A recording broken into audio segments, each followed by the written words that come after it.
Uh, for those of you who'd like to share, I'm curious what inspired you to register for today's event. This is looping when your body has something to say. It's the 5th or the 6th in the Somatic Shift Series. Always lose track of the number there, but yeah, what would love to hear from a few of you. Feel free to pop that in the chat. If you feel brave and you'd like to unmute, love to hear your voice too. So anyone who wants to share, yeah, feel free. Tana, go ahead. What's inspired you to register for this event? Well, I really love this practice. So I'm already trained with the Somatic School, and I've been coaching now for 2.5, 3 years.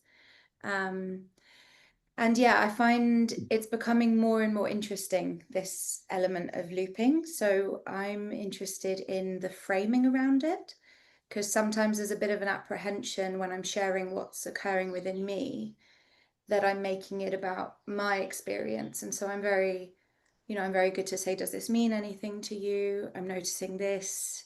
What's happening with you as you hear that? And so yeah, a little bit more framing around that would be really cool, and just a reminder. I think it's been a while since I've been connected to you guys all on this time zone. So yeah, it's beautiful, because even last week, for example, someone was accessing a really beautiful level of peace, and I noticed this ball in my throat just come up, and I thought, okay, and I was almost going to share, and I thought, no, I'm going to hold back, because they're in a very deep peace process. This could just be mine. I don't want to interrupt their beautiful connection. And within a minute, they'd said something, and I said, is there anything else around that you're noticing in the body? And then they said, there's this huge lump. And I was like, wow, okay, this is incredible. So it's really just blowing my mind continuously, and yeah, to just be back in the training space of it is really exciting. That's excellent, Tana. Wow, fantastic. Thank you for painting a vignette of one of your recent sessions that involved some looping, and it's a lovely primer for where we're going today. And it's good to see you again, Tana. So thanks for coming along. You too. Thanks, Nathan. Nice. Lovely. Actually, out of curiosity, because I see that Claire is here also here. Who here is already a Somatic, just by show of hands? Who's part of the Somatic School community? Oh, cool. no. Looks like about 50-50. Cool. Elena, yeah, go ahead. Jump in. Hello, everyone. I am a psychoanalyst and psychotherapist, and after I didn't solve with this in my personal analysis, some energetic problems, like low level of energy, I started yoga and self-listening. So now I'm at the moment to integrate these two parts, and I liked in the description to make the difference between projection and the resonance. So it's to obtain more accuracy, and how to listen, and what is real, what is imagined, and what is real. Fab, beautiful. You're in the right place for that, Elena. And we are in the business of bridging here at the Somatic School. So integration is definitely the name of the game. So looking forward to, yeah, hearing how the event is for you as we draw towards the close of it today. Thanks, Elena. Thanks for sharing. So I see a few in the chat here. Yeah, learning more about it, Claire. That's great. Sherry Lee, I hope I'm pronouncing your name right. Let me know if not. But your body won't shut up. That's funny. That's great. Okay, great. So you'll give yourself some opportunity to let it speak a little bit here at this event. Hopefully, if you stick around for the breakout later, Alison, a chance to reconnect, refresh, and re-experience looping. Good for you. And Jackie D, beautiful. You'd work with Tana, wonderful, who we've just heard from. Yeah, and gained so much from working with her. Looking forward to unfolding and learning offered today. The unfolding and learning offered today. Excuse me. So great. Thank you, Jackie D. Fab. Okay, great to hear from you all. Let's get into it, shall we? We'll get started now. So for those of you who haven't met me before, I'm Nathan Blair. I'm the founder of the Somatic School, and I'll put some slides up, though. I'm going to try to, as much as possible, to pull them down as much as possible as well, so we can see each other's lovely faces, and we're not we're not just stuck in the slide deck. We don't share many slides at the training here at the Somatic School, but for an event like this with a short amount of time, want to make it as multimedia as possible for all of you. Just once more, actually, I'll just drop into the chat here. If anybody does want to book a call with one of our course consultants, you can either click that link there or message Alex, who's here as well. So if you need to drop it further, you've got that there. So I'm Nathan. I'm the founder of the Somatic School. We were the UK's first ICF accredited somatic coach training provider. If you haven't heard of the ICF, they're the International Coaching Federation, which are the world's largest coaching body, kind of governing body or rewarding body, I should say, and the kind of gold standard of coaching credentials. We're actually, in fact, the first somatic coach training provider to be awarded the ICF's new level 2 accreditation when it launched a couple of years ago. And just last year, we were recipients of an honorable mention for the distinguished coach education provider at the ICF's Impact Awards in 2024. So some things just to mention that we're very proud of. We've now trained, each course we run has small groups, very intimate groups. And over the last 7 to 8 years, we've now trained over 600 Somanauts, and many of them are here today, which is great.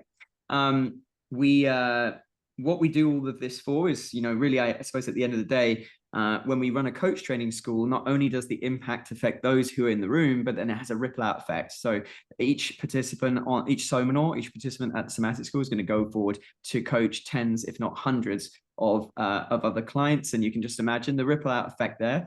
And we have something we call here at the Somatic School our legacy of love. And that's simply that we might learn to love each other better. And so at the core of what we do there's a lot of heart in what we're aiming to do here, and hopefully you'll discover that there's a more human and heartful way to coach, and maybe you'll get a taste or a flavor of that today. So good stuff. Let's get into it. These are some of our Somanauts you've met here today, and of course, as I mentioned, you'll learn about the accredited diploma of body into coaching. You can learn more about that outside of this event. So to do that, you need to talk to one of our course consultants, as I mentioned before. Okay, today's flow, what we're going to be covering then.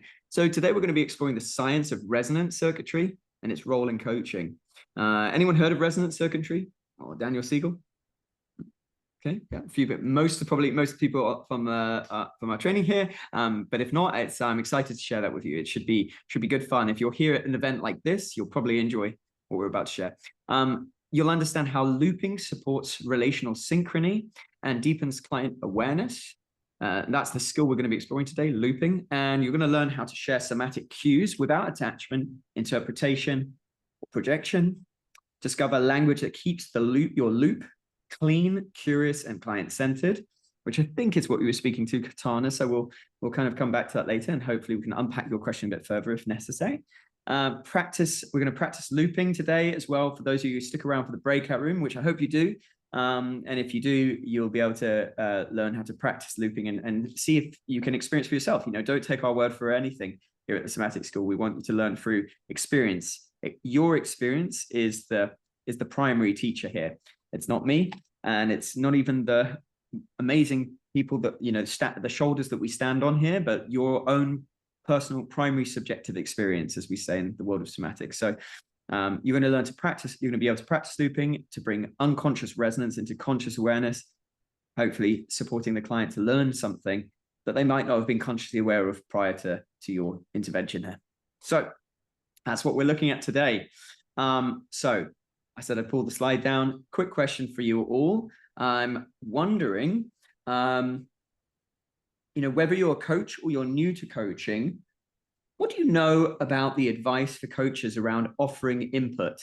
It's a bit of a left field question, but it will make sense here because the looping skill, we're going to be offering something of ours as coaches. So what's the advice that you're aware of for coaches as distinct from, say, consulting or mentoring or training? What's the advice that you're aware of that coaches are often receive around offering input, if anything? And by the way, there's no wrong answers here. Just feel free to just guess, throw it in. Genevieve, please correct me if I pronounce anybody's name wrong today. I'm imagining that's Genevieve, but you can let me know. Okay, Genevieve says don't do it. Robert says don't. Amy says no advice. Okay. Okay, Ask great. permission. Okay, great. So we're nuancing this a little further. This is great, wonderful, everyone. So Rebecca says no advice. I heard someone unmute and say, ask permission. Who's that? Bryony. Yeah. Yep. Want to say a bit more about that? That you can ask if you can offer it, and therefore the other person has an option to go yes or no. They can take it or leave it, great. rather than it being somewhere that you just can't. You don't let yourself go. Okay, lovely. Thank you, Bryony. Wonderful. And Sherry Lee, no input for decision making. However, input sharing on tools and techniques, perhaps, etc. Great, lovely. Gil says, as an ADHD coach, we are encouraged to offer advice if welcome. And I would imagine, Gil, that might have the fact that actually this is a very interesting thing. So correct me if I'm wrong, Gil, but if you're an ADHD coach, sorry, thank you. Thank you very much. I appreciate you. So Jill, if, as an ADHD coach or a coach in a particular specialist topic, you're going to have some expertise that no doubt a client is coming for that specific specialist knowledge, for example, ADHD coaching. So a bit of psychoeducation may be relevant in a yeah, I see you nodding there, Jill. So great. And that makes great sense for if you and I would imagine there's a contracting around that. So there's a balance of this kind of coaching, and then there's maybe some of this where I'll offer you some techniques, etc. No doubt they're coming to you for that in the first place. Yeah, great. Thank you, Jill. Okay, wonderful. On the whole, and let's see, Tana says the advice is not to lead, offer advice or input, instead reflection, saying what you see or hearing. And Tana says something interesting. I personally reject the idea to some degree, but always check if it's wanted or helpful. Okay, very interesting. So on the whole, I'll leave it there for now, but on the whole, most coach trainings are going to advise against offering input on the whole, to a degree, at least at the beginning of your coaching journey. And it tends to be the case that as time goes on, either you're offered, you might be offered the recommendation to seek permission first, and then maybe checking in with the client after some input has been given. And in other cases, such as in Jill's case, as an ADHD coach, maybe there's some contracting up front around this balance between coaching, which tends to be a non-directive process of inquiry, where curiosity leads, versus input and advice and offerings. And then, as you sort of progress as coaching, you can actually, there's ways in which you can offer input, which is still honors the coaching container. And that's kind of what we're going to be doing with looping today. But it's fascinating to notice this, because there are times where it may feel like something comes up for us as coach, and we don't want to, it's almost like we're there in the space, right? We're physically present with our clients. And if we leave ourselves at the door completely, then, we may facilitate this process of inquiry and how kind of through our questions and our curiosity, help clients come to more clarity. But is there a way in which we can use our body as an instrument or a tool in service of the client? Looping may give you some possibilities for that. So let's head back to our slides and continue our journey. So I want to open this up by introducing you all to something that exists in each and every one of you, I would imagine, and that you may not be aware of, but recent discoveries in the scientific field of interpersonal neurobiology has revealed to us more language to describe what we understand to be the neurophysiological basis of empathy, of human relating and connection. Okay, so this, in fact, is a visual, and it'd be the first visual for the Somanauts here. You might not have seen this before. Handy AI used AI to kind of whip together a little illustration of the various the brain regions that correspond to what Daniel Siegel, who pioneered the field of interpersonal neurobiology, Daniel Siegel coined our resonance circuitry. So this includes, it's not super easy to read, so I'll just say interior insula, the interior cingulate cortex, our mirror neuron system, our amygdala, a limbic system. And so, and there are parts of the prefrontal cortex as well that are involved, that's not displayed here. But in essence, interpersonal neurobiology looks at where you have lots of different sciences that are normally quite siloed in their research, and he brings them all together and looks at where the findings begin to coalesce. And what that does is it begins to paint a very integrated picture of the human being. And our resonance circuitry really enables us to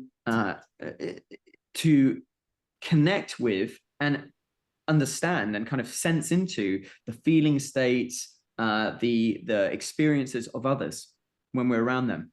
So, our brains are wired for connection, and these neural circuits really help allow us to resonate with these internal states of others. Like I said, these different parts of the brain. It's the foundation for felt connection, for co-regulation, which we did another Somatic Shift Series event about, relational synchrony, and looping, as we're going to explore today, draws on this circuitry. We're going to be naming our own somatic responses, and we're going to invite clients into greater awareness of what's emerging between us. So really, we're tapping into our resonance circuitry when we do this. And that's really the scientific basis of this. Is it intuition? Is it something kind of mystical? Is it something purely scientific? At the Somatic School, we prefer not to kind of draw the hard lines between each of those, but here is a scientific sort of response to or explanation for what might be happening for us when we're doing looping, basically, and the ground for that. This skill has its roots in Gestalt. So actually, why don't I just pull that down for a second? Anyone got any thoughts, questions, etc., on the resonance circuitry piece before we move on? That's the most scientific and dense we're going to get in this event today. The rest of the events, we're going to again move incrementally towards more practical experience. But yeah, anyone got any thoughts or anything there that wants to be shared? I could just about hear you, Robert. Let's give it a go.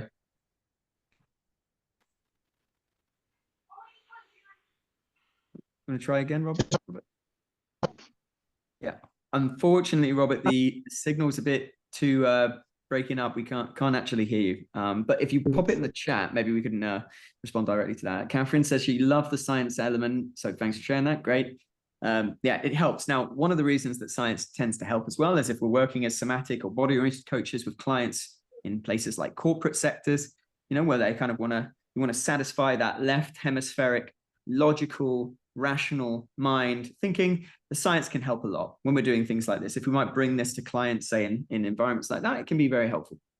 Great. Resonance circuitry resonates with the work of Bonnie Bainbridge-Cohen. Absolutely. Bonnie Bainbridge-Cohen is an amazing, she's a great author. She collates a lot of the findings from interpersonal neurobiology and kind of weaves it into her writing. So a great reference there from Genevieve. I'm a huge fan of Bonnie. Sorry, actually, I'm actually mixing Bonnie Bainbridge-Cohen created body mind centering. I'm actually mixing her up with someone else. Let me see if I can find on this crazy bookshelf of mine where it is.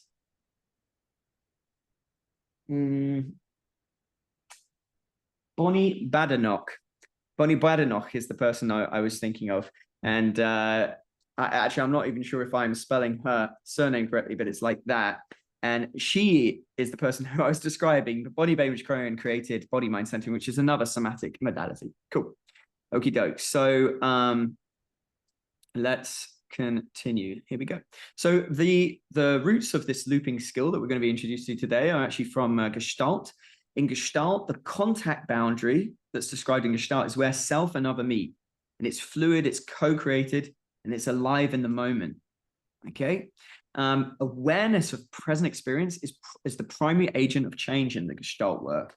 Okay, so that's a huge part of our body-oriented coaching approach, is the idea that awareness of present experience does so much to move clients forward simply through awareness. Before we've even, before clients have worked things out, gained kind of clarity on the next right steps, etc., awareness of experience moves the process along. And we truly believe this. We've seen it time and time again with our clients, and our approach is very awareness based, much like Gestalt.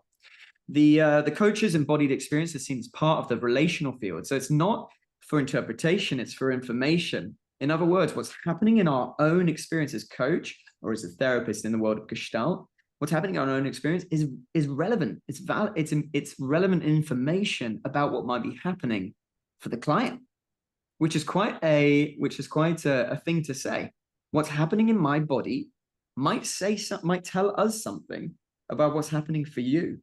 So we're going to begin to entertain the possibility we might not be nearly as separate as we appear to be in our physical bodies, you over there, me over here, but that our organisms are intermingling with one another in a variety of ways, largely through the resonance circuitry is one scientific explanation for that, and nervous systems sort of shape one another. So this is one of the things that we're going to be drawing on. So looping invites coaches to name somatic responses as a doorway to deeper awareness and connection. And here, Fritz Perls, who created Gestalt, said, awareness per se, by and of itself, can be curative. Now, as coaches, we're not necessarily looking to cure, but that just sort of goes to show just how much Fritz Perls believed in the power of awareness itself, awareness of our experience. Awareness is a way of moving clients forward. Okay, thanks. So before we kind of get into the skill of looping, there's a little bit of background. Anyone else got anything that they want to jump in with here at this point? Just to check in with you periodically as we go through this. Yeah, Tano, go for it. Oh, you're muted. I lowered my hand but didn't unmute. That quote reminds me of one that I read last week, which was that awareness is the greatest catalyst to change. But what I find really beautiful is that I was listening to I think she's a somatic therapist, and her opinion of regulation. And it was a piece on how you can be angry and regulated, you can be mad and regulated, you can be sad and regulated, and how regulation is actually awareness. And so you can be aware, oh, there's anger in my body, I'm noticing that. And then there's regulation, as well as these more difficult experiences that we often either resist or suppress, get scared by. And what I love about that is, because for me, I love that this work, there's a lot of spiritual teachers out there, and they speak a lot about awareness and conscious awareness. But what I adore is that just through the process of regulation and the science of polyvagal theory, you can actually access regulation through a scientific understanding and then the experiential journey. And in that, access what so many spiritual teachers have been saying is the anecdote all along. So regulation as awareness was like a huge, that's why this is what happens. This is why it's so magical.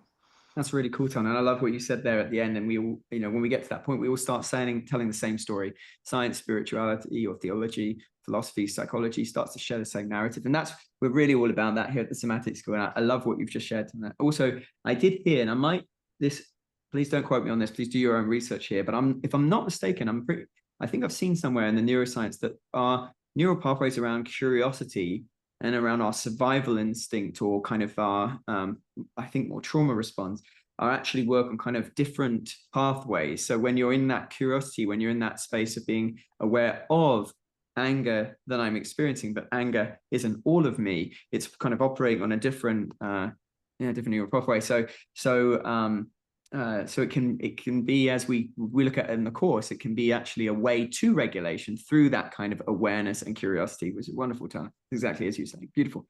Okay, great. And okay, so fab, let's continue. So what is looping then? So in simple terms, looping is noticing a somatic response in yourself as coach and exploring its potential relevance to the client or the moment. So, it might be a shared experience that's happening that's bringing this up, or it might be something that's happening in the client in that moment. But the looping is this noticing, and then we're going to explore it and its potential relevance for the client. How are we going to do that? So here are the steps to looping. Step one, we're going to notice a somatic response that emerges spontaneously. It maybe surprises you, or it feels significantly pronounced in the moment. Now, these are important because it begins to speak to what you were talking about. I think it was Utana or somebody was talking about projection. maybe somebody else, but somebody was talking about projection, and there's something helpful with looping. We say at the Somatic School, if it caught your attention, it wants your attention. Okay, if it caught your attention, it wants your attention. So if you notice something that emerges quite spontaneously, almost out of nowhere, or it surprises you in some way that you're experiencing this in this moment. So it's kind of like, it feels, it's not sort of like the experience of an ache that you've had all day, for example. It's something that kind of emerges in the moment. And, you know, like Tana, let's use Tana's example, like a little lump in the throat. Or it could be just tingles, something just shoot up the back of your neck. Yeah, or it could be a sweaty palms, right? It could be anything like that. And maybe we start to become slightly tearful, you know, in a moment, or maybe we notice that yeah, you get the idea. So this is the idea. You want to note first. The first step is noticing. So it's actually our own awareness as coach is actually the first step to looping. Without that first step, we can't do the rest of them. So anything that we're doing to support ourselves in becoming more in cultivating our own embodied self-awareness, our capacity to sense and experience our own somatic responses, and have awareness of those, the better we'll be able to be at looping. And you can do a variety of things to do that. You could do things like meditation, like Vipassana style meditation, where we focus on sensations. You could do things like Feldenkrais. You could do focusing as one of the skills that we train at the Somatic School. You could receive body-oriented coaching. And there are many body-oriented coaches here that you could reach out to right now if you like the sound of anyone. And these sorts of things can help you cultivate your embodied self-awareness. And as a coach, then work more effectively with your clients with things like this. So first step, notice it yourself. Second step, own it as yours. In other words, this is your own experience. Now, whilst we're saying that resonance circuitry means we're not nearly as separate as we appear to be, we're not ever going to name something as if it's just simply a truth for the client, as much as it's a truth for us. Although we are intricately interconnected, we still have our own subjective experience that we want to speak from, because that helps the client engage with that. Because we're not saying this is what's happening for you. We're saying this is what's happening for me. And I wonder if that makes any sense to you, or I wonder if that resonates for you at all. And that's exactly how that works. We own it, we name it, we name what we're experiencing, and we offer it to the client with open-minded curiosity just to see what happens. Open-minded curiosity, because we're very much curious. We have no expectation how the client might respond, and whatever they respond is good. If it doesn't connect with them, fine, we move on. If it does, wonderful, it could really deepen the moment. Step 3, we see how the client receives this new information, and then we continue coaching whether it connects or not. What do I mean by continue coaching? If a client says, wow, this makes me think of X, Y, Z, or I relate to this because of X, or I'm experiencing this right now in my body, then we're going to coach from there. We're not going to go back to our own somatic experience. That was simply a stepping stone or a catalyst or a bridge into their deeper insight. So it hasn't really, at this point now, it has nothing to do with our somatic experience as coach anymore. Now we just continue coaching. So we might further that inquiry whatever they said. If they said it doesn't really resonate with me, we continue coaching. So we move swiftly on. The coaching skill of looping is not about us getting it right. It's about us offering something in an invitational way and seeing if it connects with the client. That's it.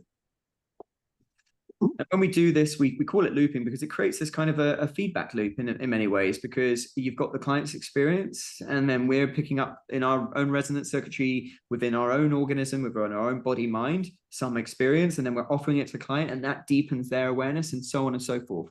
And there's essentially this feedback that is occurring within our sessions when we do looping right. Okie dokes. So I'm going to share the fundamentals of an effective loop. And then we're going to invite you into some practice. So you get a chance. We'll just do it one way. You'll have about 10 minutes to practice some coaching. So those of you who don't want to do any coaching or feel a bit nervous about it, you don't have to. You can volunteer to be the coachee. And you'll be in groups of maybe 3. So one person could be an observer too. And then we'll come back after the practice and we'll explore what came out for you. So here are the fundamentals of an effective loop. We want to be aware of our own internal, actually, can I just ask everyone to put yourselves back on mute again? just in case you're off mute. Thank you. Aware of your own internal somatic reactions, while at the same time attentive to the coachee. We don't want to get lost in our own experience. We're going to stay aware of what's happening for the coachee, but you need to be aware. That's that first step, remember? We need to remain open and curious. Open, curious, wondering, what does this mean? How might this resonate with the coachee? Yeah. Totally non-judgmental. We're not judging our own experience and we're not judging our client's experience. It's just information. That's all it is.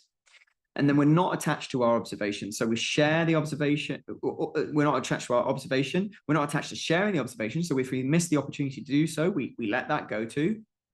Or the coachee agreeing or accepting what we share. Like they might say that doesn't fit at all in my experience. That's really fine. You're just seizing a moment where there may be something that's relevant. And if it is, as Tana said, it can be very powerful. And if not, then you just let it go and you move forward. And we want to be able to discern what you're sensing is related to some personal issue rather than resonance.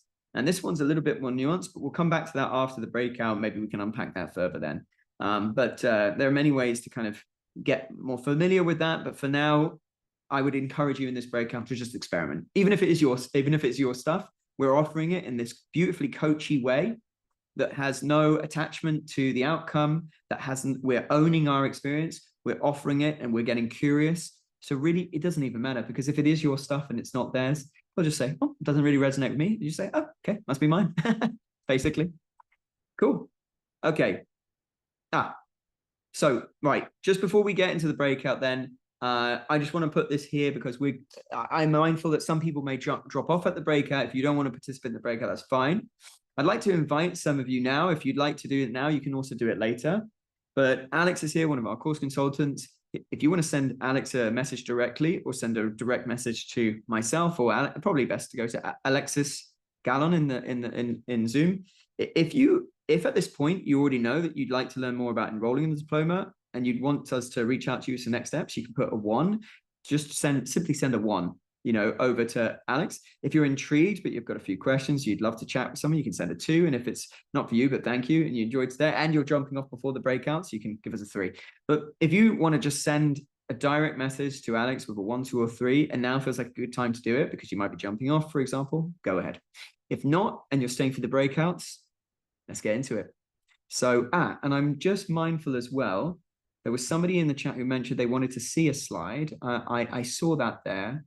James, I'll come back to that slide at the end if that's okay. If you stay after hours, so to speak, we'll pick up that slide again to let you screenshot it or take notes or feel into it, as you say. Okay, cool. So looping. Here's how we're going to practice this. We have a coach and a partner. We'll also have an observer probably in some of the rooms. The way it's going to work is this. The coach, you're going to coach normally for 10 minutes. When I say coach normally, that tends to be that we start with opening up what's the topic we're exploring. If you're new to coaching, feel free to be the coachee. That might just be the easiest thing to do. If you want to learn how to coach, then that previous slide gives you some ideas about how to do that. But if you're coaching today, even if you want to just practice it, even if you're new to coaching, you can still try it. You give it a go. Feel free. You're going to coach normally for 10 minutes, agree a topic, and find an opportunity to loop. And then you're going to partner with the client at some point to close the session. Remember, it's a short 10-minute practice. And if you'd like some language to help you with actually offering your loop, then I've just popped them in the chat. It could sound something like that.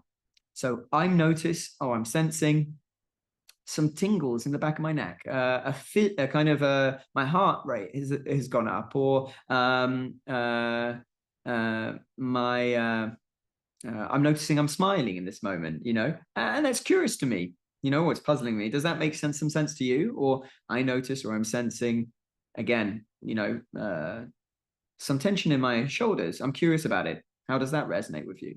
Or I notice and I'm sensing, let's say, a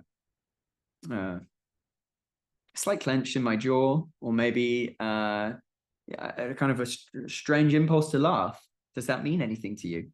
So that's the sort of thing. And we're, if you notice, we're always naming it. It's my experience. And then we're passing it back to the client. Just get curious. How does that resonate with you? See what comes up. Yeah. So then if you're coachee, you're going to be doing, bringing basically a 4 out of 10. So if 1 was something that's like completely mundane, you couldn't care less, and really, if you never spoke about it today, you'd be very, very happy, it'd be fine. That's a 1. And if 10 was something that's quite emotionally charged, we want to pick something that's around a 4 out of 10. So be responsible for your partners here. You only have 10 minutes. So make sure you right size the topic that you bring. And then reflections, your coach, you're going to self-reflect. How was it for you? Client shares your experience, and then just reflect together. And if you have an observer, you can share too. So we're going to be out for about 12 to 14 minutes, something like that. Give you a couple of minutes to reflect at the end. I'll give you a cue when we finish. Does everyone feel ready to do the breakout? I'll leave that. Are we coaching both ways with that amount of time? No, just one way. Just one way. So if somebody doesn't want to coach, thanks for the question, Brian. If somebody doesn't want to coach, then Grace, then you can just choose to be the coachee or the observer. Entirely up to you. So let's give this a go. See how this works in terms of the breakouts. If you find yourself in a breakout room and there's no one in there with you, just hold on in there for a moment. I'll try and find you a partner if I can. Sorry, does it always have to be bodily sensation, or can it be a non-bodily sensation? In this, for the purpose of looping, for now, we're going to practice with a bodily sensation. A great question, Sarah, and maybe a conversation for another time. I think, but yeah, let's practice a bodily sensation. So we're practicing just being aware of our body whilst in connection with our client, seeing what comes up. And honestly, pick anything. Like if something comes in a moment and you're not sure if that's significant, doesn't matter. We're just practicing the skill. So give it a go, basically. Great question. Thanks, Sarah. I'm opening the rooms now. You'll have a 2-minute countdown at the end of the breakout. Bring you back automatically after that. See you in a bit. All right, welcoming everybody back. Wow, look at all these beautiful faces on the screen. Nice to see so many of you here. Feel free, of course, if you want cameras off, that's fine. It's good to have you back in the space. So we are approaching the top of the hour. Remember that we have something called after hours. So we will be staying on for another maybe 10 minutes or so. If I can ask everyone just to pop yourselves on mute again. I want to come to you and see if there's anything that wants to be any reflections, any questions, anything at all. Just before I do, just because I'm mindful of the time. And I'm currently. Yeah. Sorry. Did I hear someone? No. Okay.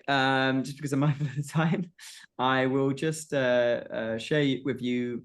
I'll just move through this slide here. This is just showing we've covered looping today. It's one of many skills here in the body-oriented coaching skill set.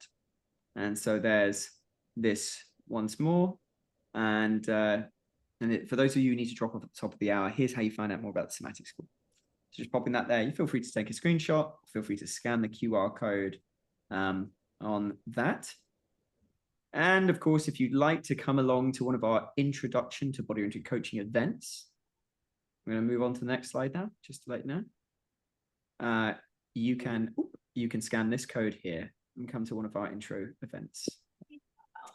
I'm also just going to ping back to this slide. I'll come back to the introductory event slide in a moment, but just to remind you again, if you would like to have a conversation, if you want to learn more about enrolling on the diploma, the accredited diploma of body-oriented coaching, you can send a 1, just the number 1 to Alex or Alexis in Zoom here, and a number 2 if you're intrigued but you have a few questions, you'd love to have a chat with someone first before you talk about enrolling, and then a 3, not for you but thank you, I enjoyed today. If you just want to let us know that you enjoyed today, you'd like to give us a thank you, and it's got the sort of thing, then for you, then you can do that. Cool. So 1, 2, or 3. Over to Alex, Alexis Gallon on here on Zoom, and yeah, there's that. I'll leave that up there for a second. Let's see here. So want to check in with each of you then. Yeah, and I see some of you sharing the chat here. Cool as well. Great. Yeah, popping that up one more time there and pulling that down. So okay, cool. Coming to you all. Anyone want to share any questions, thoughts, reflections? Yeah, Cynthia came up for you in that practice.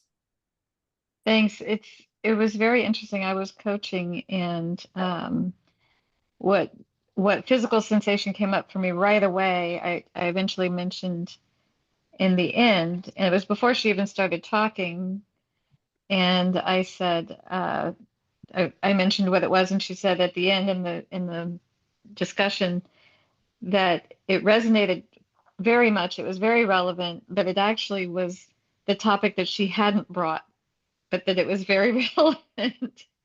Wow. And I thought, well, that's interesting. But my question really is, can you give us some suggestions for scripting for when it doesn't land, you know, when it truly is just something that was ours and they say, no, not at all. And then how can you kind of gracefully let that go? Yeah. Well, Cynthia, would it be okay to respond to your question with a question? I'm just curious. Like, is that okay, Cynthia? If I was your client and I said, yeah, no, that I don't connect with that, or I'm not experiencing that. Now, by the way, that could be because it's yours, or it might just be they're not consciously aware of something at the moment. It doesn't mean that they're missing something. It doesn't matter, because it's just a tool, a vehicle, a catalyst for deeper inquiry anyway. So it's not like, you do have something and I can feel it, but you can't. We're not going for that, okay? But let's say, oh no, it doesn't really connect with me. How might you respond to that, Cynthia? Just out of curiosity. I might just ask them another question of, you know, what's present for you now, or what would be your experience around blah blah at this moment? Yeah, great, lovely. So what I'm hearing there is that you're just letting that kind of gently go and just following where your curiosity is now, or whatever they've said maybe spark some other question or inquiry, or maybe you're just checking in with them where they want to go next or whatever. Yeah, any of that's good. So really the reason I offer you a question to a question is because in the moment it's going to be, it all depends what they say, but really it could be anything. The principle is that we just are letting go of what came before. Now, it's not like we're ignoring we said it completely as if it just didn't happen, but we might just say something like, oh, okay, cool. You know, or like, what are you, as you say, you know, what are you aware of in this moment? Yeah. So if not that, then what are you aware of right now, for example, right? So, but like you've just given us a few good examples already, Cynthia. So you already know, basically. But thanks for the question. It's a great one. Yeah.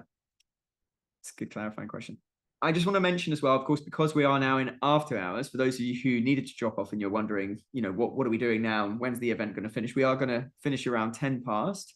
But if you've come and you're now needing to go, thank you so much for joining us. It's been a pleasure to have you here. And for those of you who'd like to stay for the after hours, we're going to have 6 minutes or so to chat. So Tana, yeah, coming to you. Thanks. A little hello to Lisa, because we trained together and I haven't seen her in yonks. Love this place. So my question is around timing. So, you know, the example I said earlier that my client had moved into some silence and peacefulness, and I was checking in with them, and it was very sort of almost like a meditative state. They'd gone back to childhood, like really lovely memories. And I felt this really strong visceral feeling. I didn't want to say it then because they were in such a state of peace, even though it had arisen in that moment in my body. So I just wonder if you have anything to say around that as to timing, because where I come from is that if there is deep peace and resource, then following that person to find their own avenue is going to be the most beautiful avenue because they're so resourced. So how do you know when it's an offering and when it might be an interruption? Well, Tana, first of all, I'm sorry, this might be annoying. Okay. But I already know. You answered, first of all, it sounds like you answered your question. And secondly, it sounds like you know, because you made a judgment call in the moment. In other words, you answered the question of like, you know, what is the question of timing? And personally, I think if somebody's in a state of resource and capacity, you know, if they have the opportunity to experience that in the space in session with you, and that might be a little oasis in their day where their nervous system gets to deactivate a little, gets to regulate a little, gets to down regulate, you know, and that sort of thing. Bit of parasympathetic renewal, you know, and likely we can imagine some neural integration is happening there. That's what tends to happen, is that we get that downstroke of the nervous system kind of having that kind of rest period. So some integration of the experiences that they've had prior in the session maybe happening as well. Yeah, my take on that would be also just to echo exactly what you said, Tana, you know, to let them enjoy it, you know, let them enjoy it. And and you made a call. That's why it sounds like you noticed something and you had agency and choicefulness in that moment as a coach as to what to do with that information. It sounds like you made a call on that. And it sounds like you also brought it up later just to offer in a very light invitational way, which is a beautiful thing to do as well. You know, it kind of sparks some insight. So you allowed them the full kind of deactivation experience and then the integration experience. And you also were able to kind of bring it to the table in a way that felt like supportive. Is there anything that you're left with, you know, having? Yeah, interestingly, that time I didn't bring it up. It's just the next thing they said was that reflection of what I'd felt. So I didn't actually say I'd felt that because it just was irrelevant by that point. Okay, but, great. Yeah, I think the key, what I'm realizing now as well, is that because I work with complex trauma and ADHD, and also having my own experience of complex trauma and ADHD, I know how easy it is to move into the painful experience. And actually a lot of life has been taken up with these really strong, intense emotions. So when there's feelings of lightness or tingliness or this peaceful looping resonance, then I share that back a lot more freer, or with more freedom than if someone's in a state of peace and regulation. I'll then be a lot more tentative if something's come up in me to offer that, because I'm wanting to support them to move into that deep nervous system comfort rather than the familiar states of, you know, pain or the blocks in their throat. And lovely. With the realm of complex trauma anyway, those things will naturally come up through the conversations. Absolutely. Anyway, so I think that's the sensitivity there. Very nice, Tana. And remember, as Rick Hansen points out in his kind of meta-analysis of the neuroscience, that the brain is like Teflon for these experiences that you're mentioning. So it's like these kind of nourishing, resourcing experiences, they just kind of slide off and don't get encoded into long-term memory. That's what the neuroscience suggests as readily, but it's like Velcro for the more challenging, the painful experiences, because that's a survival imperative. So we want to remember those experiences. So something that can be really helpful for our clients is to be almost a little disproportionate in the amount of space and the amount of awareness we invite to those experiences when they happen. In other words, just to let them be there as long as they want to be. We don't have to kind of milk it, you know, but we want to let them just kind of know that they have permission, that they have every opportunity with us to just be in that experience for as long as it wants to be there. And we can trust that when it's finished, and then we can move on to whatever else. And that doesn't mean avoiding the painful or the challenging experience. It just means just creating space for that integration to be fully had there. So yeah, great. Lovely. Love that. Thanks, Nathan. Awesome. Yeah, thank you. Okay, guys, so we are kind of drawing to the end here. It was a lot of fun. Thank you so much for joining. If anyone else has any other questions or thoughts that you want to share, feel free to either drop those in the chat or follow up with us elsewhere. You can always get in touch with Alexis here, our course consultant. And in the meantime, go well. I see there's a few questions in the chat. I may stay on 1 minute longer for Catherine, but I'll stop the recording here. And thank you for coming. It's been great to see you.